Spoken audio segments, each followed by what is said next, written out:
Hello, कैसे आप लोग? मैं बता दूं, मैं भी बहुत अच्छा हूँ। तो मैं जेपी सर, मैं आज आप लोगों को बताऊंगा कि बिजनेस स्टेटिस्टिक्स सब्जेक्ट को आप लोगों को प्रिपरेशन कैसे करना है, क्योंकि फाइनेंशियल अकाउंटिंग के बाद में ये एक ऐसा सब्जेक्ट है जहाँ पे बहुत ही स्टूडेंट लोग को ब्रेक लगता है।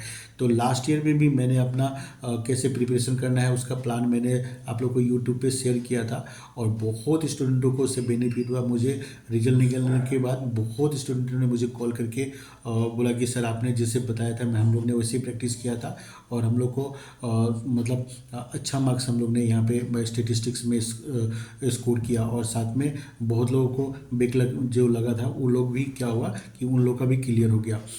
तो मैं आप लोग को बताऊंगा कि कैसे आप लोग को बिजनेस स्टेटिस्टिक्स का प्रिपरेशन स्टार्ट कैसे करना है। तो सबसे पहले आप लोग चैप्टर पकड़ना टाइम सीरीज। टाइम सीरीज में एक तो हो गया मूविंग एवरेज मेथड। तो मूविंग एवरेज मेथड में आता है 3 ईयरली, 5 ईयरली और 4 ईयरली मूविंग एवरेज। तो 3 ईयरली करना है आप लोग को, 5 ईयरली मूविंग एवरेज का प्रैक्टिस करना है, 4 ईयरली मूविंग एवरेज का प्रैक्टिस करना है। और ये तीनों में से एक तो एक एग्जाम में 4 मार्क्स का श्योर आता ही आता है। उसके बाद में हम लोग बात करते हैं लीस्ट स्क्वायर मेथड। तो लीस्ट स्क्वायर मेथड में दो टाइप का सम है, एक when the number of years is odd और दूसरा when the number of years is even.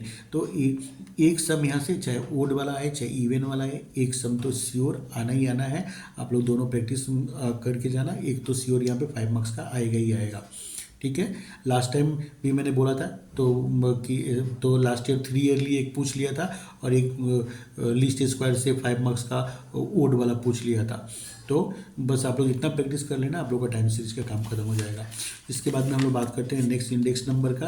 तो इंडेक्स नंबर में आप लोग को देखना है price index number, quantity index number. तो प्राइस इंडेक्स नंबर में Laspeyres price index, Paasche price index number, Fisher's और मार्शल, ये चारों आप लोग देख लेना। प्राइस इंडेक्स नंबर भी आप लोग देखना, और क्वांटिटी इंडेक्स नंबर भी आप लोग ने देख लेना है। ठीक है। और उसके बाद में आप लोग को देखना है cost of living index number. ठीक है। और उसके बाद में टाइम रिवर्सल टेस्ट और फैक्टर रिवर्सल टेस्ट, बस ये चार आप लोग देख लेना। इससे चार का बाहर और कुछ नहीं आने वाला है। ठीक है। बस आप लोग ये चार का ही आप लोग अच्छे से प्रैक्टिस कर लेना। इसके बारे में बाद में हम लोग बात करते हैं कोरिलेशन का। तो कोरिलेशन में एक तो आपको क्या करना है, इस तरह का क्वेश्चन दिया रहता है जहाँ पे टेबल बनाना पड़ता है, टेबल बना के फिर हम लोग को फॉर्मूला अप्लाई करके सोल्व करना रहता है। तो इस टाइप का सम एक दे सकता है। इसके बाद दूसरा टाइप का सम, इस टाइप का सम दे सकता है। तो इसमें क्या है कि सिर्फ वो डेटा दिया हुआ है, मतलब टेबल बना के वो लोग डेटा ऑलरेडी निकाल के दे दिया है, आपको सिर्फ फॉर्मूला अप्लाई करना है और सॉल्व कर देना है। उसके बाद में एक इस टाइप का सम रहता है जहाँ पे डी हटा के वो लोग दिया हुआ रहता है। तो इस तरह का क्वेश्चन आता है, बस यहाँ पे फॉर्मूला आप लोग को अप्लाई करना है और कोरिलेशन निकाल लेना है। ठीक है। तो ये 3 टाइप्स का हो गया, Karl Pearson coefficient of correlation, और एक हो गया रैंक कोरिलेशन। ठीक है। तो स्पीयरमैन का रैंक कोरिलेशन ये आ सकता है। तो ये 4 टाइप का कोरिलेशन में सम प्रैक्टिस कर लेंगे, कोरिलेशन से कोई सा भी सम आएगा आप कर पाएंगे। ठीक है।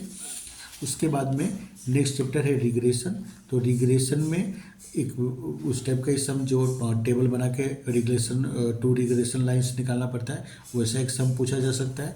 या फिर क्या होगा कि इस टाइप का वो लोग क्या होगा, डेटा डेटा दे देगा, सिर्फ आपको क्या करना है फॉर्मूला अप्लाई करके 2 रिग्रेशन लाइंस निकालना है। बस ये दोनों क्वेश्चन में डिफरेंस क्या है कि ऊपर वाला में आपको टेबल बना के दोनों रिग्रेशन लाइंस निकालना पड़ेगा, मतलब टेबल बना के उसका कैलकुलेशन करके और फिर दोनों रिग्रेशन लाइंस निकालना पड़ेगा। यहाँ में क्या हुआ कि वो लोग ऑलरेडी टेबल बना के उसका टोटल टोटल दे दिया है, आपको सिर्फ दोनों रिग्रेशन लाइन निकालना है फॉर्मूला अप्लाई करके। मतलब सेकेंड वाला क्वेश्चन में हम लोग इन शॉर्ट ये बोल सकते हैं कि वो लोग आधा काम करके आपको दे दिया है, आपको सिर्फ आधा काम करना है।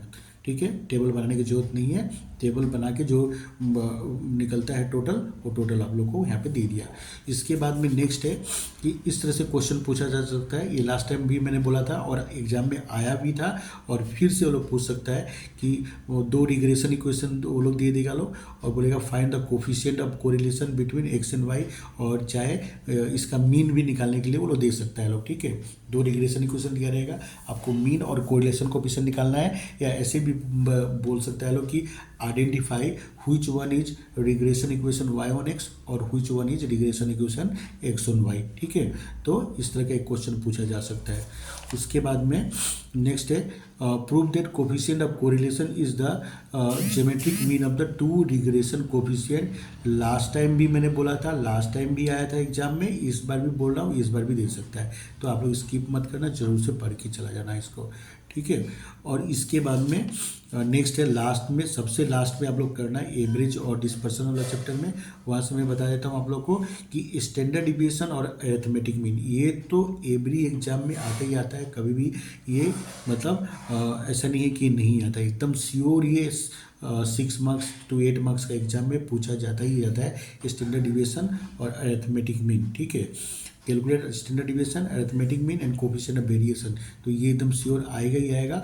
और साथ में आप लोग को एवरेज चैप्टर से आप लोग मीडियन आप लोग देख सकते हैं, मोड देख लेना टाइम मिले तो, और फिर क्या बोलते हैं रेंज आप लोग देख लेना, बहुत ईजी है, बस इतना सा आप कर लोगे आप लोग। क्वार्टाइल और क्वार्टाइल डेविएशन भी टाइम मिले तो आप लोग देख लेना, बस हो जाएगा काम। ठीक है, तो मैंने जैसे बताया आप लोग उसी हिसाब से आप लोग प्रिपरेशन करना। ठीक है, तो पहला चैप्टर ही है एवरेज एंड डिस्पर्सन। तो अगर पहला चैप्टर से ही अगर आप लोग ने स्टार्ट किया प्रिपरेशन, तो आप लोग इसी चैप्टर में फंसा हुआ रह जाओगे। तो ये चैप्टर जो है, फर्स्ट चैप्टर आपको सबसे लास्ट में करना है और लास्ट चैप्टर वाला चैप्टर सबसे पहले से करना है। ठीक है, तो सबसे पहले टाइम सीरीज करना है, फिर उसके बाद में आप लोग को इंडेक्स नंबर करना है, इंडेक्स नंबर के बाद में आप लोग कोरिलेशन करना, कोरिलेशन के बाद में आप लोग रिग्रेशन करो, और रिग्रेशन करने के बाद फिर जितना टाइम बचेगा उस टाइम में आप लोग जो फर्स्ट चैप्टर है एवरेज और डिस्पर्सन वाला वो आप लोग करना। ठीक है, तो इसी आप लोग सीक्वेंस से आप लोग प्रैक्टिस करो, आप लोग को बहुत ही अच्छा रिजल्ट आएगा। और यहाँ पे मैंने जो क्वेश्चन दिया है, अगर ये क्वेश्चन भी अगर आप लोग जो जैसे जैसे मैंने क्वेश्चन दिया है ना, ये सब क्वेश्चन भी आप लोग अगर 3 बार 4 बार प्रैक्टिस करके चले जाओगे ना, तो भी आप लोग का मतलब काम बन जाएगा। क्योंकि मैंने यहाँ पे सिर्फ ये क्वेश्चन मतलब मैंने सिर्फ आप लोग को एग्जाम्पल समझाने के लिए बताया है, मतलब यहाँ पे मैंने क्वेश्चन लिखा है, पर ये क्वेश्चन ही है, इसको भी आप लोग प्रैक्टिस कर लोगे तो आपको काम बन जाएगा। हो सकता है फिगर अलग हो, पर आएगा तो ऐसे ही। ठीक है, ठीक है, तो आप लोग अच्छे से प्रिपरेशन करो आप लोग। ठीक है, मिलते हैं हम लोग नेक्स्ट वीडियो में, तब तक के लिए बाय बाय।